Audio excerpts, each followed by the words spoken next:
The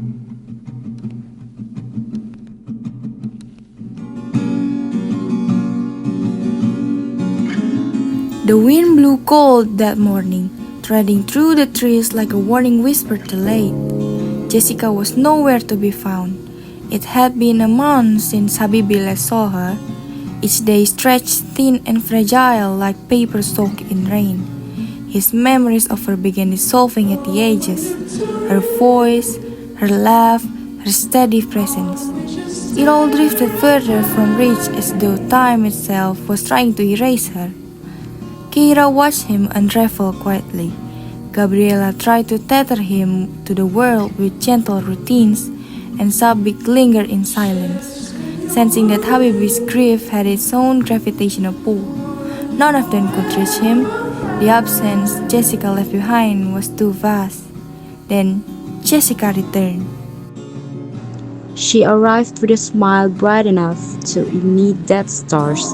Her presence warmed the air around her, yet beneath that brilliance was something brittle, something almost trembling. They wandered to the town, then into the forest, that refuge woven from old memories and secret confessions. For a moment, the world softened, and Habibi let himself believe she had come back to stay. But there was a strange distance behind her eyes, a quiet resignation in her breath, a vampire bound to a curse older than half the trees surrounding them. The next morning, she disappeared again. No trace, no explanation, only a silence so absolute it felt like a blade. Habibi searched for her with a desperation that consumed what remained of him. Kheira tried to pull him back. Gabriella begged him to rest. Sabiq followed for hours before Habibi finally slipped away into the forest. Their forest, as if drawn by an instinct he couldn't ignore. Deep under the canopy, he found her body. Jessica lay motionless, pale as molded stone, the necklace he had given her resting in her hand. It felt like a message, one final fragment of truth she hadn't spoke aloud. The curse had taken her at last. Grief clung to him until breathing became unbearable.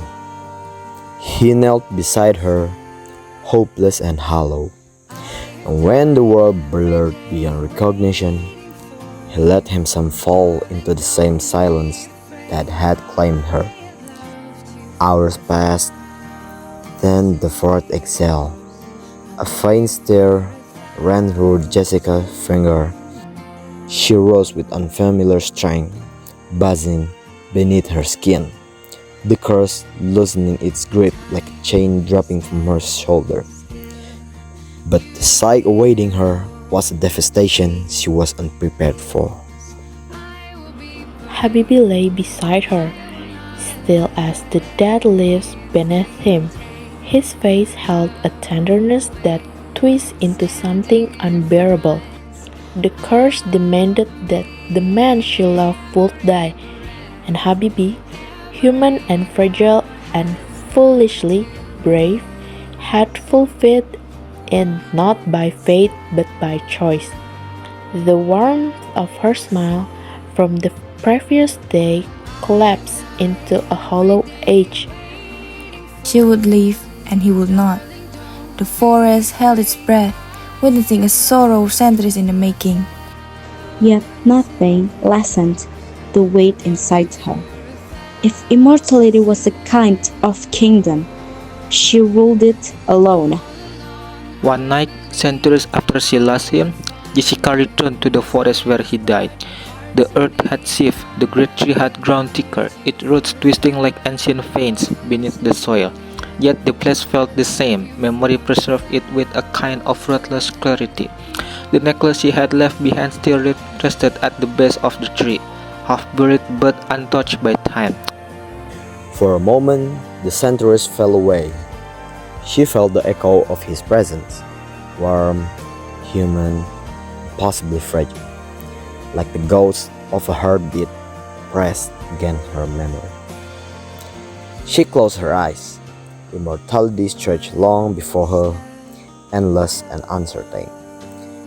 And somewhere in the dark vaults of eternity, Jessica continued to walk, no longer trapped by magic but bound by something far heavier, the memory of a boy who loved her enough to break her free.